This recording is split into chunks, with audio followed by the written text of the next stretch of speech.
Greetings. This is Dr. Jeffrey Scott, and this is my weekend market update for the week ending Sunday, May 7th, 2023. For those who haven't been here before, please hit the subscribe button, hit the alarm so you get notified when I post these. And I'd really appreciate a up thumb because it turns out those likes are what get these things promoted besides the small group that I already have. I respond to comments, critically positive or negative comments, to either my email, hdsidoc@gmail.com, or in the remarks section on YouTube. I titled this Bullish Breakout or Trap, and I'll come to a conclusion in the first 20 minutes of which I think it is. Those who've been here before probably know which way I'm leaning, and no, I am not a perma bear, nor am I a perma bull. I just want to make money. Crazy week. Last weekend I was at Stagecoach in Palm Desert. After dealing with 107 heat in the sun, I pivoted and took my wife to Vegas, so at least we had didn't have to be out in the sun. Saw a great show, great food. Came home and then I flew to England where I gave a lecture in healthcare, and I just got back last night. So to make matters even crazier, I'm heading now to the F1 race in Miami. My company sponsors Pierre Gasly, one of the drivers. So I think I'll be partied out. So I thought I'd do this first and not wait till after the race, which is tomorrow. So let's go and let's see what it is. Is it a breakout or is it a trap? This is for educational purposes only. Any recommendations should be taken in the spirit of education, not investment advice. I'm a doctor, not a broker. I am independent. I'm not affiliated with any software vendor or trading company. Tools I demonstrate are those that I use in my daily trading, and I have paid for every one of the tools that I use. Trading involves risk. You are solely responsible for any investment decisions you make. I do a daily visit when I'm not traveling like I have the last 2 weeks. I do a daily video which I place on stocksanddocs.com, and it's basically a subset of this. It's about 8 minutes instead of 45 minutes. So, was it a good week or not last week? Well, if you look at Friday, which is this column over here, the price change one day, some of the recent leaders, gold, silver, the dollar, and bonds were weak. But were the markets that strong? Sure they were. If you look at the Qs up 2.1, enough to flip them to positive. The Dow 1.6. You look at the NASD Composite 2.2, the broader index. That's nice to see. The NYSE, a broad index, 1.7. Even the Russell at 2.4. Now, is that a new bull run? Is that a trap? Now, look at this column over here. The only ones of those that were actually positive on the week were the NASDAQ Composite and the Qs up a teeny bit. So I caution whether or not what we saw Friday is what we're going to see in the coming weeks. And no, it's not because it's May. Because May has not really worked on the sell in May idea over the last several years. On the bullish case, this shows you how much we've come off the October 12th or 13th low. And if you look at this, you could see Qs are up 27. The NASDAQ's up 21 and change. The spiders are up 18.5. The diamonds are up 17.5. And NYSE is up 15, and the laggards, the Russell, up 7.4. So to me, the reason why you have to stay in the market or stay involved is whether this turns out to be a bull trap and the markets go down and retest the lows, or we're in the start of a major bullish super cycle. Those were big moves to have participated in, even though I think in the context of a bear market rally. Let's make the case of what's going on. Friday, super strong. 100% of the sectors were up, 95% of the industries were up, and 89% of the stocks were up. You could see down here the performance was led by financials up 4%. Now, that was because of a massive jump in the regional banks, some of them 40-50% returns after being beaten down significantly. Over here you could see, and I'll go deeper in the buckets using my Edge Rater tool, but in the Q real-time tool, you could see that the number of stocks that were trading below their Bollinger Bands dramatically decreased. So again, going with the idea of a junk off the bottom, or perhaps the bank stocks themselves pushing this rally higher. There are stocks above the bands, which is bullish, but do I see more red or green here? I see more red. In fact, 57% of the stocks, the S&P 1500, are still trading below their midline. So one day, massively strong. 2 days still look pretty good. But when you look at the week, two-thirds of the stocks of the industry groups, or about two-thirds in the sectors, were negative. That is not a bullish week by any means. You look at 2 weeks, very similar. You want to see 50-50, you look back at the month. So was this a really bullish week? Absolutely not, although it feels really good after the strong Friday that we saw. Rates, they seem to bounce around. The 10-year was down 0.17%. The 30-year was actually up a little bit, 2.28. The 2 years really dropped a lot over the short period of time, and it's almost, at least earlier on Friday, it was kind of getting to unusually different than the Fed fund rate, suggesting that the funds are too high. So think about it. The Fed's still talking about data dependencies and might have to raise more, but the market with the 2 years voted that they're coming down. Something's got to give, and I don't know if the market is set up perfectly for what that something is. I'm still in the camp that we get a recession. Why? 10 minus 2, 10 minus, hold on, let me fix that. Sorry. Actually, I can't without canceling the recording. But you have to take my word for it. Both the 10 minus 2, the 10 minus 3, I know this is the 2 twice, are show you that when you drop below the midline, you typically get a recession as the Fed starts to lower rates and reinvert the yield curve. I don't know why it should be different this time. You look at the Fed diffusion index of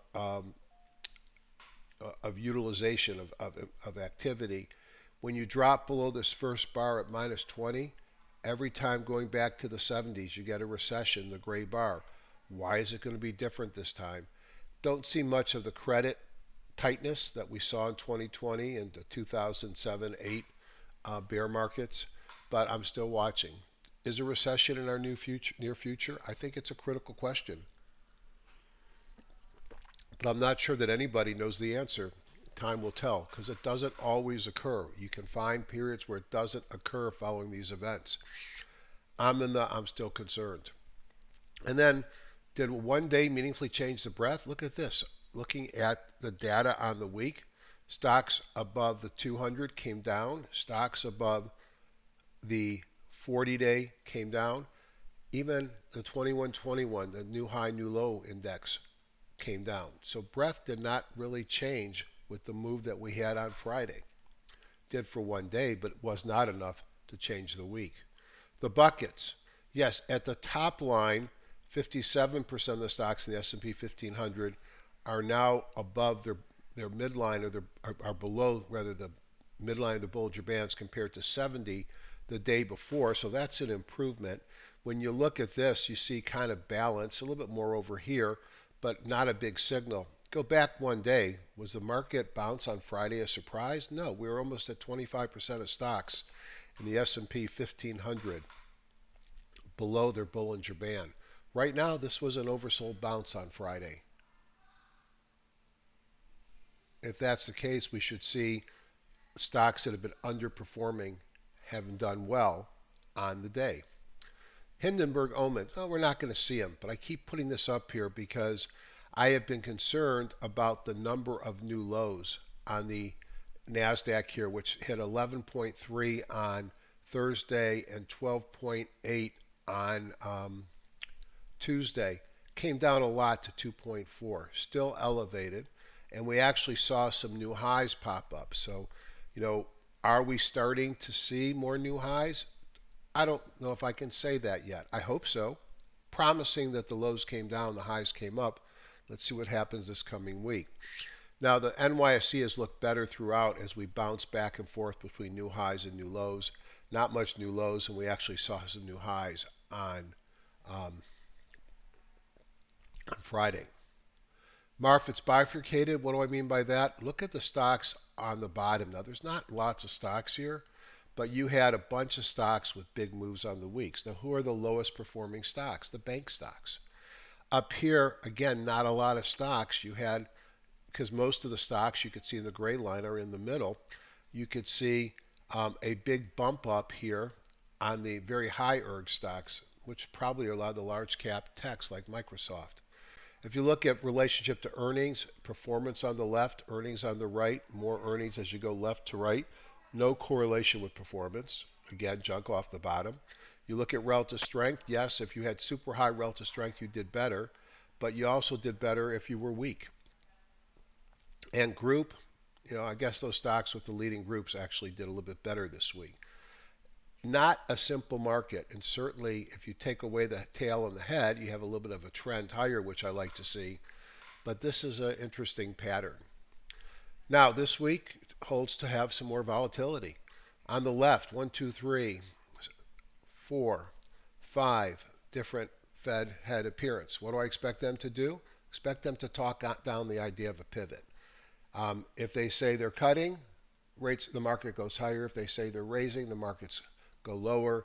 A lot of comments come out after the Fed meeting to sort of walk back where the market's heading if they disagree from the Fed perspective to what the market's doing. And then, oh yeah, CPI, PPI, import, and some jobless claims. So a busy news week. Not only do we have a busy news week, this is we're getting near the end of the really busy weeks, but we got a busy week in earnings. Judgment call to hold stocks over earnings dates. It's bad judgment to not know when your stock's earnings date is scheduled. This has been a market where good earnings have been massively rewarded, but bad earnings have been penalized. Remember, it's not just the earnings and the sales. It's what are they talking about forecasting in the next quarter and over the next year. And even if you get those right, you have these whisper numbers, and how did it compare with the whisper number? So there's a lot to judge on whether a stock's going to go up or down based upon earnings. So a lot of words here. We ended lower on the week as investors ran the gauntlet of earnings, regional bank volatility, debt ceiling challenges, employment stronger, Fed meeting, and a Powell conference call. The Qs led by big cap tech and strong earnings from Apple finished higher modestly at 0.1%, as did the NASD Composite. The Fed raised 25 basis points as telegraphed, expected. I don't think anybody was surprised by that. And the markets on Friday acted like it was determined to be a pivot. This week we have numerous Fed speakers, as I showed you, will likely talk back the idea of a pivot, emphasize the resilience of inflation. The employment report was interpreted favorably by the markets, a Goldilocks scenario, as not too hot, not too cold, which gave hopes to a soft landing and probably were part of the strength in the markets on Friday. Again, as I showed you, heavy earnings this week, Fed speakers, and plenty of market-leading news. So 3 concepts are holding me back from being a Super Bowl and thinking that this is a new run. 1, markets typically do not bottom until after rates are cut. We have had multiple rate increases since the October 12th, 13th bottom. Does this mean the bottom is not in? 2, although welcomed by the markets, a Fed pivot is often followed and typically followed by a leg down. The Fed pivots for a reason. The reason's usually not bullish. And 3, the odds of recession, whether mild or not, remain high. Even worse, stagflation with slowing economy and high inflation remains possible. So, based upon the above, I remain cautious. Think that this could be a bull trap. And although I am mostly long, I have less positions, tight stops, and plenty of cash on the side. And I leave you at the end of this first section with 2 thoughts or 2 slides. 1, the light blue line is the market bottom. The dark line is the Fed rates. Bottoms do not occur until the rates start to go down. The rates have not started to go down, at least the Fed rates. The other thing is the black here is the typical bear market pullback in a strong secular economy, and the red is the typical bear market bottom percentage in a weak market secular or weak secular economy like a recession. If we go into a recession, it can get much worse. Don't fight the Fed. And let's go on to the. If you are new to this channel, typically I give you my rants and raves about the market and what I think is going on. Again, this is just one person's thought after I've had a few years experience in the markets, but I am just like you. I am a student of the market, a trader, investor, and I like to do this analysis for me. And I decide to share it with you by doing the videos because it helps to dictate what I'm going to do this coming week. Now, I use a lot of platforms. I think one of the platforms that's growing is Wealth Charts. I've got stuff in it, so I think I can do everything I need to do in Wealth Charts, so let's stick with that one. I do have a live meeting coming up in Orange County. If you leave a comment or message me through YouTube, I'll get back to you. I think there could be a seat or two left. As of now, we're not going to do an online version because then I have to worry about technology. One of the speakers, Chris White, I got to see him in England. It was a great time going out to dinner with him and catching up as well. So let's just start with hot stocks. Now you notice I don't have stock index. I've got ETFs. These are my top-down indices. And I just wanted to show you, if you want to be bullish, there's a lot of things with flames here. And the flame says it's had a short-term move up and a significant move up. And look what's leading this way. FNGU, the FANG stocks, up. Leveraged ETF. This is, you trade like a stock. You're going sideways here throughout the recent market volatility. Big volume on Friday, 3 dots, volume, breakout, momentum from a squeeze, relative strength and OBV turning up. One way to play this market now is just to buy an ETF of the FANG stocks. Okay.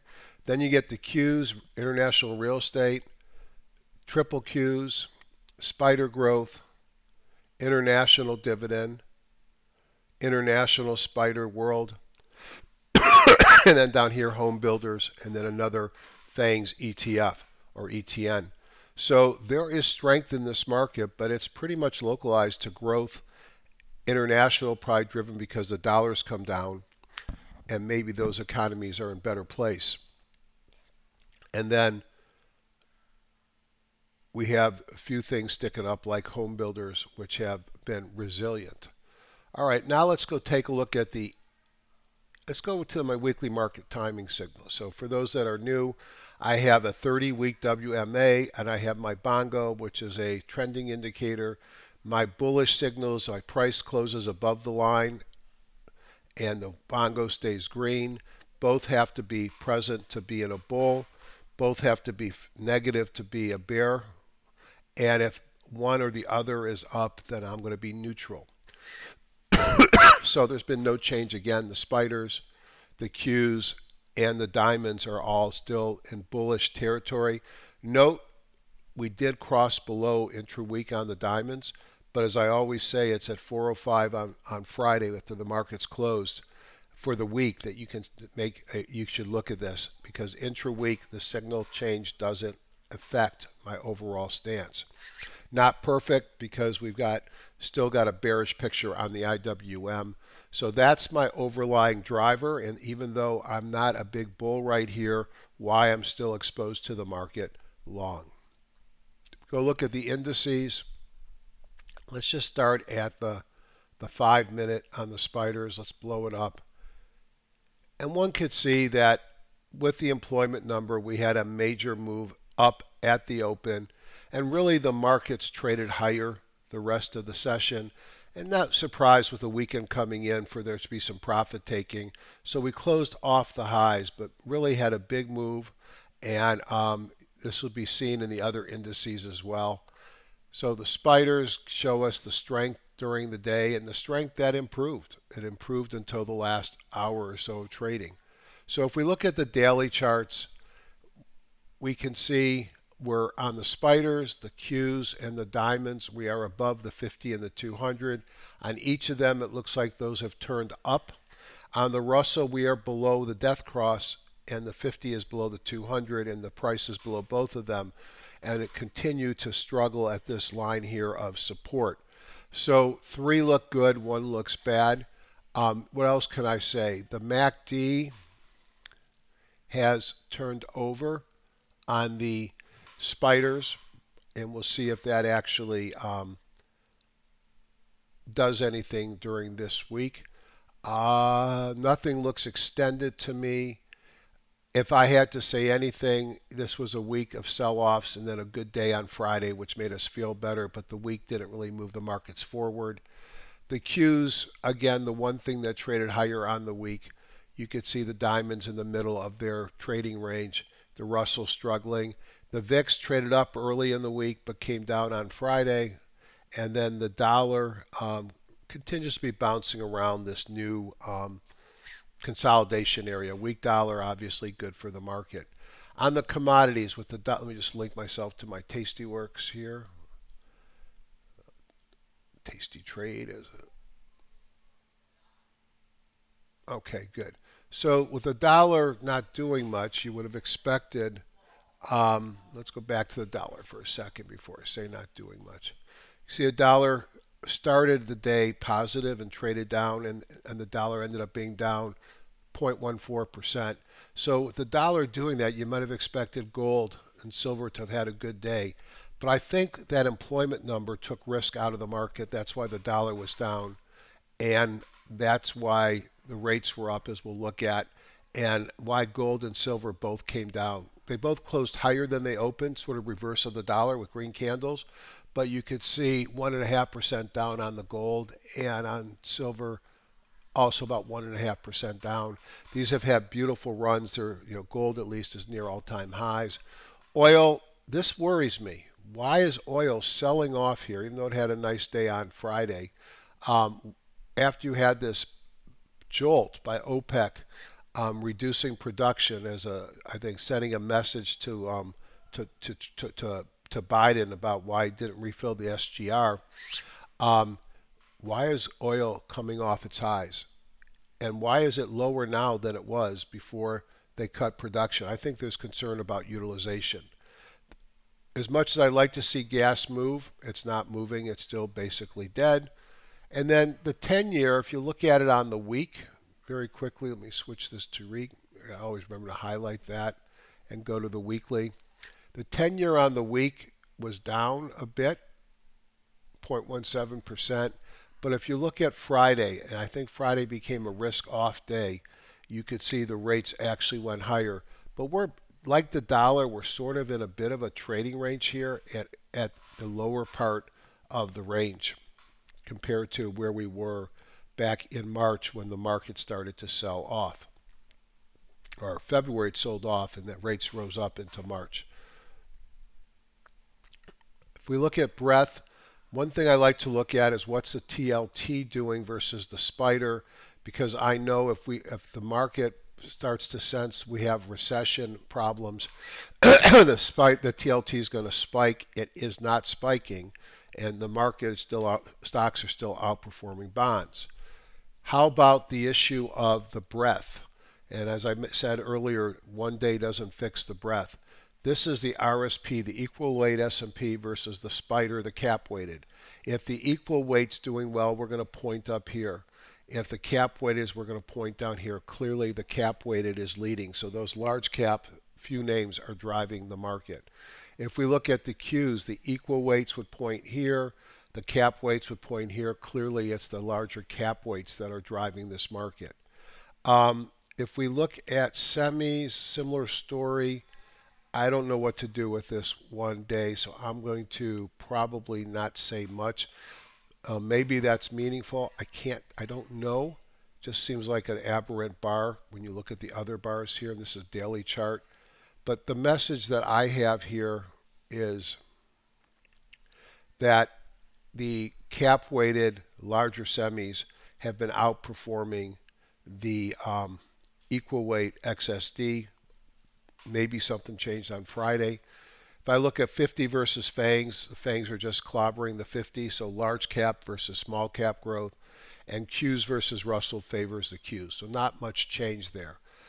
One of the ways I look at short-term sector rotation is I make ratio charts of each of the 11 S&P sectors compared to the spider, and I look to see which ones are outperforming. I am going to see two things of outperformance. I'm going to see longer term outperformance like we're seeing here in technology where we're getting closer to this upper right hand corner. And then I'm going to see blue lines that will show me outperformance on Friday. So the first thing is nothing really has a big blue line at the end of the day. Technology looks good. And Friday, the markets, all the sectors were up, so maybe there wasn't a lot of outperformance among them. But clearly, staples remain strong. Technology has picked up, especially Microsoft, Apple type of things, which, and healthcare, it's probably not healthcare that's doing well right now, but let's just look at biotech. And I'm just curious for myself. So let's add a new chart. Let's put it right here, and let's make it a daily chart. Actually, we'll make it hourly to be keeping with the others. Okay. Now let's put in LABU. You can see, at least on the hourly chart, how biotech is performing. Now let's compare it to the spider and always use the built-in ones for this. And so it does look like there's some strength short-term in biotech, especially when I compare that to healthcare, which is coming down. So I do like biotech, at least in the short term. Now, did I not do that right? Let me try this again. And I may have done the wrong LABU. So LABU. Now I'm going to put in spider, SPY, and I'm going to go down here, and there it is. And yeah, you could see what I thought. Massive outperformance by biotech here.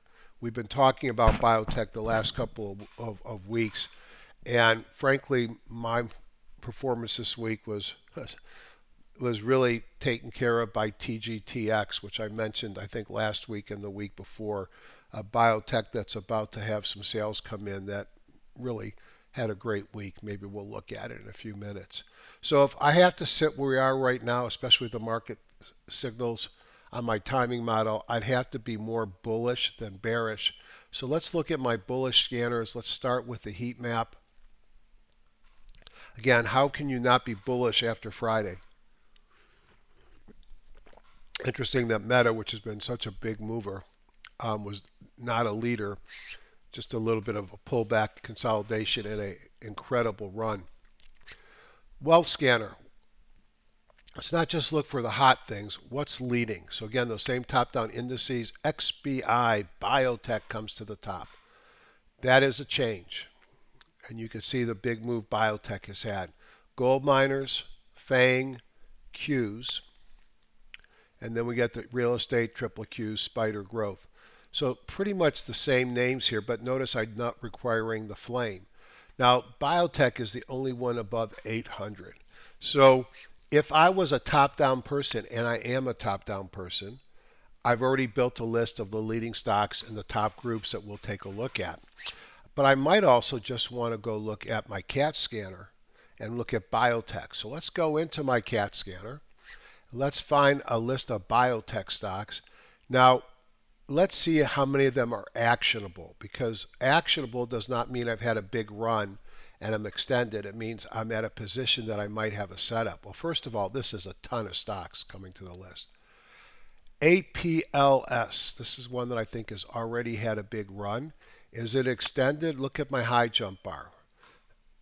When it's 100%, that tells me it's the most extended from the moving averages that it's been in over a year. You could argue after a major bear market that this is less important, but it's still meaningful to me, so I probably would not change that. The next one, chase it. Don't know anything about this. It's an ETF. Nanobiotics. That's a crazy day, but it's too crazy of a chart. Let's go down to something that we recognize. Horizon's in a buyout by Apple. Zoetis, veterinary medicine company. So also extended, but I'm going to really ignore this because this is one that was below the 200 for a long time, and it's just breaking out now. Look at the weekly. This is not extended by any means.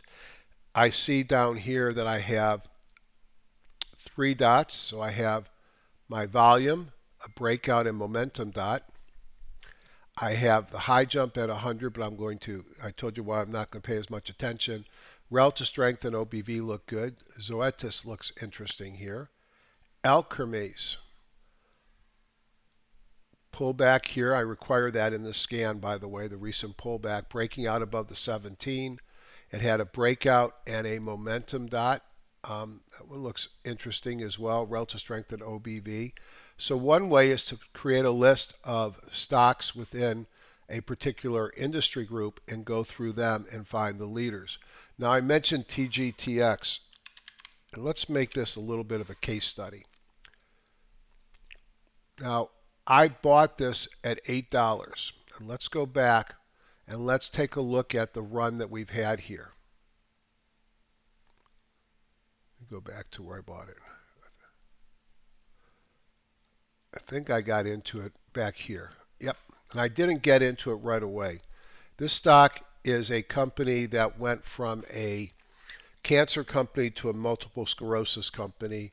Same drug, just it was too much toxicity in the cancer world compared to some of its competitors. And in the dose in MS, it's much more tolerable. And it's one of the most active in its class in MS, and it's cheaper and a lot quicker infusion. So I knew about the news. So this is a daily chart. This thing broke out, pulled back, and I entered this on this pullback, thinking that we had a sort of a high tide flag. It didn't do anything until, again, here's my dots here, the 4 dots coming out of a squeeze. We went into a squeeze again, and this was another opportunity to buy the stock again in the same level. This is the one propelled it. Look at the volume that came in. The stock didn't look back. It ran up to 20. Then we had a pretty deep pullback, giving up maybe half of that advance. And then again, we started seeing the dots come in a squeeze and a breakout here. And when you look at where we are, we're now up to $35. So here's a stock in a, quote, bear market from November, has gone up 400%, 8 to 32 plus. And if you go look at the fundamentals, I think what's driving it is because it's going to have $500 million in sales. I also think it's a takeout candidate. So this is what I like to buy, and I like to buy it coming out of a squeeze with my green dots. So something we've seen before. Takeda has been doing well, and it looks like it might be getting ready to run. Not extended at 63%. Relative strength's above average, but it's not really breaking out. OBV looks good. This might be one to watch as well. Okay. Let's just go look at my weekend review. And these are stocks that made it to my list for a number of reasons, including being in some of the leading groups. And let's just look at the dots and look at what's up at the top. And, you know, from a market participant perspective, and there's about 1,000 stocks in this group, to see this many 4 pluses has got to be considered a bullish phenomenon. So we know Apple made a big difference this week. Can you buy Apple here? Well, the high jump says you can. It's only at 89%. 4 dots, so you had a gap up on volume, a breakout in momentum. Relative strength looks great. OBV's trying to catch up. You look at the weekly chart where, you know, I guess you could say that we broke all above these levels. But I'd expect us to have some resistance here in the 176 area, the 180, and the 182, 183, as we've got some overhead supply above us. But we are at pretty remarkable levels considering this market. Would I necessarily chase it here? I think that is up to you. Do I think that when we have our next rally, Apple's going to be a leader again? Yes. Were their earnings good? I didn't think they were great, and they really are projecting mostly flatness. But, you know, they're judged by things inside. Their iPhone sales were good. So Apple looks interesting. AMN, Healthcare Services. This is one that sold off hard. I would pass, even though it's got the 3 dots. Why? Because I look at that candle. What do I see? I see a shooting star. So I would pass. Apellis, we looked at this one before and I said the high jump bothered me. Look where this thing has come from, 29 up to 93. And we're talking about since in the bear market of 2022. Think about that. As Kramer used to say, there's a bull market somewhere, and Apellis was a bull market inside of a bear by itself. Bill Holdings, again, this is another junk off the bottom, big sell-off, big gap up. Again, not the type of stock that I play. I want to find things that are high to go higher. Carvana, again, another bottom fishing play. DraftKings, this one's interesting. This is one that sold off a lot. And here you had sort of a cup handle and a breakout. Breakout, momentum, and big volume. Look at relative strength at OBV. It's come down a long way, which means you're going to have some overhead supply issues. But could this thing run up to 35? I think it could. So DraftKings looks good. Funko, another stock which in the past was interesting. Below the 200, I don't like going after things below the 200. I like the breakout here with 4 dots. I don't like the overhead supply.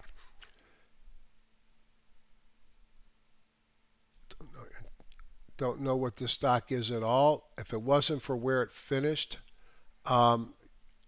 sideways move, and a breakout on massive volume, breakout, momentum, volume, relative strength, OBV look good coming out of a squeeze. It looks just like you go back to TGTX when it started. I just don't like this topping candle. I might put that on a watch list. I'm not sure I'd buy it here. Johnson Controls is another stock that's bounced off the bottom.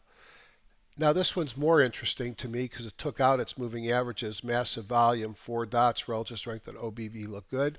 This is on my buy watch list. Live Nation. Yeah, they made money on my Stagecoach tickets, especially the days I didn't use because I couldn't deal with the heat. But look at this, right up into resistance at the 200. I'd have to see it clear the 200 and retest before I'd want to chase that one. So as you could see, a lot of things that are bottom fishers that seem to have had a one-day recovery. Look at a firm. Talk about a bottom fisher. Are we ready to buy this because it had a huge Friday? I'm not. It's interesting. Maybe someday it runs back up to the $180, but look at the overhead supply that this thing's going to have to deal with if it starts running up.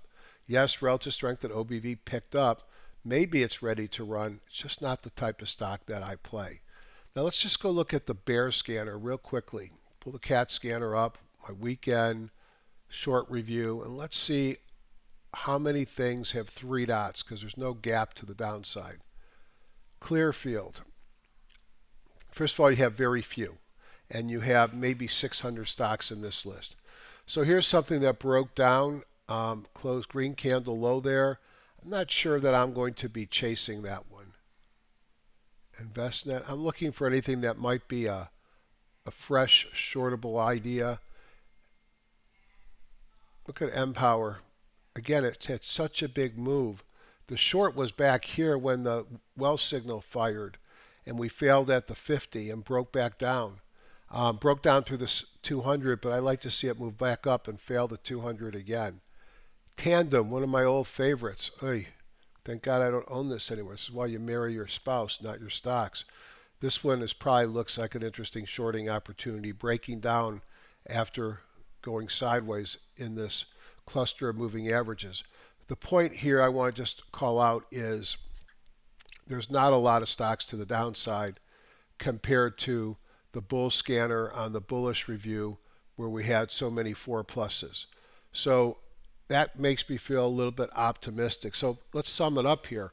I'm worried about the big picture, the recession, haven't cut rates yet. Is this a pivot? What does that mean? I think the market still go lower at some point. Key word, at some point. I think short term I feel good about this market. I think that there's more good-looking chart patterns than bad. The sell in May and go away phenomenon has not worked the last several years. But there are some real big concerns. That debt ceiling fight could still evolve into a market-moving event. We've got the Fed head speakers. So I'm going to put it all together and say I am cautiously long. I am concerned that we have another move and potentially a considerable move lower. And I'm going to keep cash on the side, and I'm going to get less and less positions and let my leaders run until this market sorts itself out. I've been through enough bear markets and bull markets to know that I always have time to get in. So there you go. A lot of people like to see what are the stocks that made it to my buy watch, and I'm going to finish with that because there are a lot of stocks here. Buy watch means something to look at every day. Doesn't mean I'm going to do anything.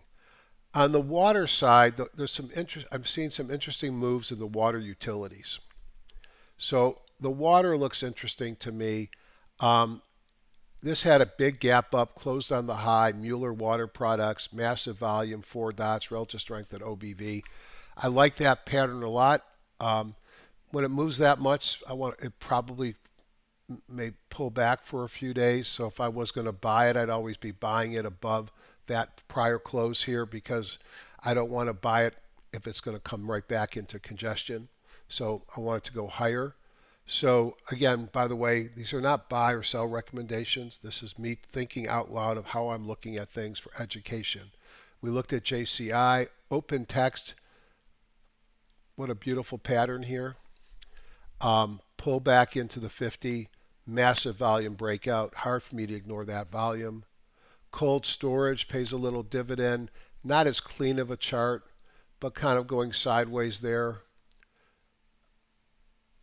Marvel Life Sciences goes into the pullback category, but here's one that hit pulled back hard. It's really gone sideways for, geez, since November. 3 dots, couple big volume days coming in. Again, this is a watch list, not a buy list. AVGO, one of the high-tech leaders, pulled back into the moving averages and broke out like that. Bots is a way to play the robots and artificial intelligence. It's an ETF or an ETN. ETF. Invitation Homes. I don't know what to do with the home builders. This is a company that rents single family homes, and I really believe that that's going to be a growing model of the future. And look how this broke above the 200. Certainly not extended. Again, when a stock flips from minus to positive the 200, I sort of ignore the high-low jump bar because it gets confused there. But Invitation Homes looked interesting.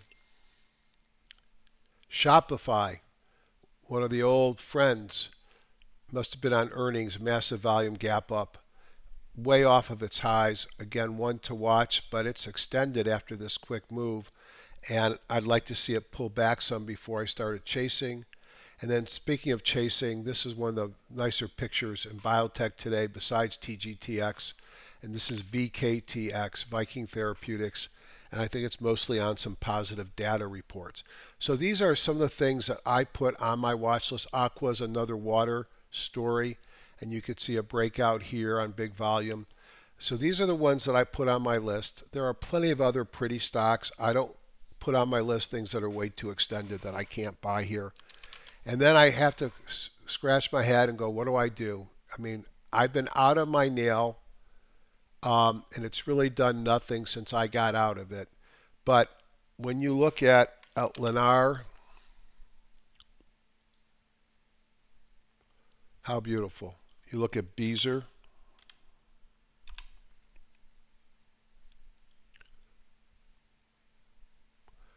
You look at Pulte.